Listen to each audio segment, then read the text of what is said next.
ડાયાબિટીસમાં ઘણા લોકોને પગમાં બળતરા, ઝણઝણાટી કે પછી સુન્નતા જેવું લાગે છે, ખરું ને? સારું, તો આ કોઈ સામાન્ય વાત નથી. આ ડાયાબિટીક ન્યુરોપથીના સંકેત હોઈ શકે છે. હવે આ શબ્દ સાંભળવામાં થોડો અઘરો લાગે, પણ એ ખરેખર છે શું? અને ડાયાબિટીસમાં આપણા ચેતાતંતુઓ એટલે કે નર્વ્સને નુકસાન કેમ થાય છે? ચાલો, આજે આખી વાતને એકદમ સરળ રીતે સમજીએ. તો સૌથી પહેલો અને સૌથી અગત્યનો સવાલ એ જ છે કે આપણા લોહીમાં જે વધારાની ખાંડ છે એ આપણા શરીરના આટલા મહત્વના વાયર એટલે કે ચેતાતંતુઓને ડેમેજ કેવી રીતે કરી દે છે? આ સવાલનો જવાબ જ આપણને આખી સમસ્યાના મૂળ સુધી લઈ જશે. ઓકે, તો આ સમજવા માટે આપણે આખી વાતને 4 ભાગમાં જોઈશું. પહેલાં તો આ નુકસાન થાય જ કેમ છે, પછી એના મુખ્ય પ્રકારો કયા છે, અમુક જે ધીમે ધીમે થાય છે અને અમુક જે અચાનક જ આવી જાય છે, અને છેલ્લે આપણે એને ઓળખી કેવી રીતે શકીએ, એના પાક્કા સંકેતો કયા છે. તો ચાલો વિભાગ 1થી જ શરૂઆત કરીએ અને એ સમજીએ કે આ બધી પ્રક્રિયાની શરૂઆત ક્યાંથી થાય છે.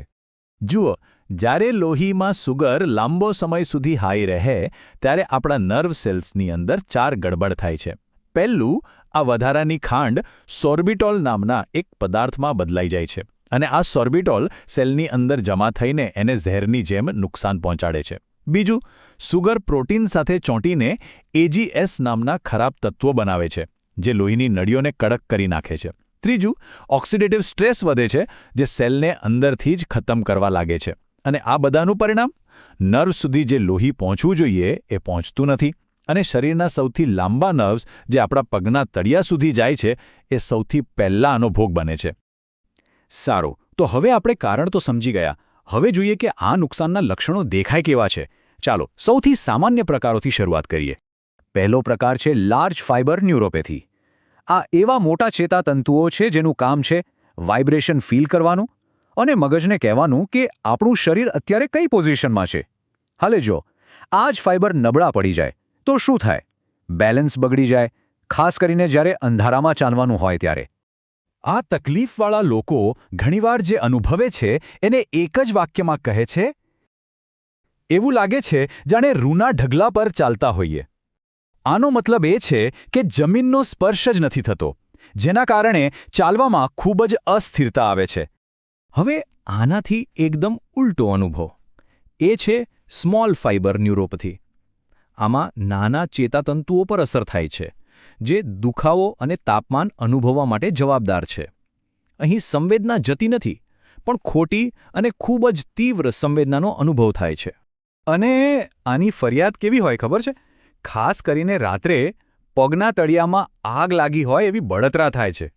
આ દુખાવો એટલો બધો હોય છે કે ઘણીવાર તો પથારીમાં ઓઢેલી હળવી ચાદર પણ અડે તો સહન નથી થતો.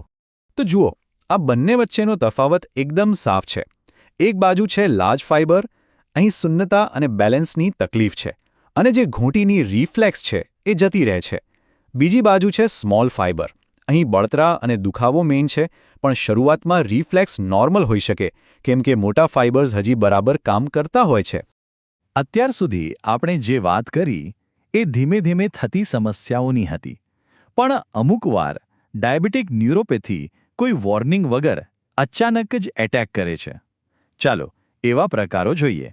આનો એક ખૂબ જ ગંભીર ઉદાહરણ છે પ્રોક્સિમલ મોટર ન્યુરોપેથી. વિચારો, અચાનક જ કોઈના એક સાથળમાં સખત દુખાવો શરૂ થઈ જાય, ખુશીમાંથી ઊભા થવું પણ અશક્ય જેવું લાગે અને ધીમે ધીમે સાથળના આગળના સ્નાયુઓ સૂકાવા માંડે છે. આ સામાન્ય રીતે એક બાજુથી શરૂ થાય છે અને પછી બીજી બાજુ પણ થઈ શકે છે. બીજો એક અચાનક થતો પ્રકાર છે એક્યુટ મોનોન્યુરોપેથી.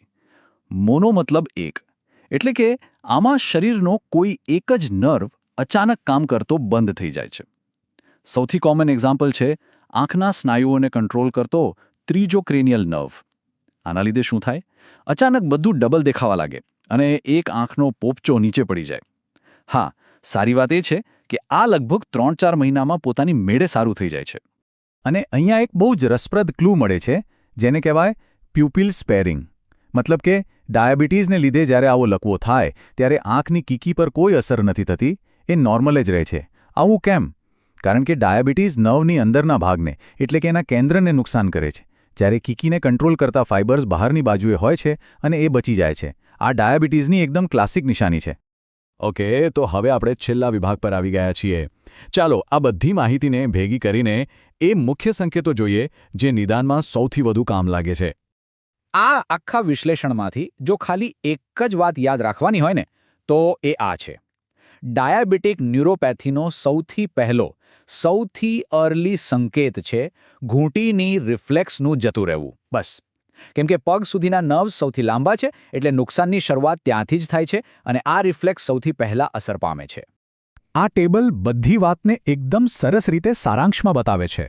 જુઓ, લાર્જ ફાઇબરમાં સંવેદના અને રિફ્લેક્સનું નુકસાન સૌથી વધારે, સ્મોલ ફાઇબરમાં દુખાવો સૌથી વધારે પણ રિફ્લેક્સ નોર્મલ, અને પ્રોક્ઝિમલમાં દુખાવો અને સ્નાયુઓની નબળાઈ બંને હાઈ લેવલ પર છે.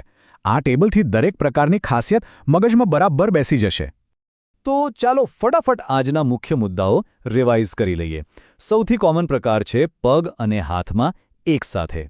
સ્મોલ ફાઇબર એટલે દુખાવો, લાર્જ ફાઇબર એટલે સુન્નતા, પ્રોક્ઝિમલ એટલે સાથળનો દુખાવો અને નબળાઈ, પ્યુપલ સ્પેરિંગ આંખનો લકવો એ ડાયાબિટીસની ખાસ નિશાની, અને સૌથી અગત્યનું ઘૂંટીની રિફ્લેક્સ સૌથી પહેલા જાય છે.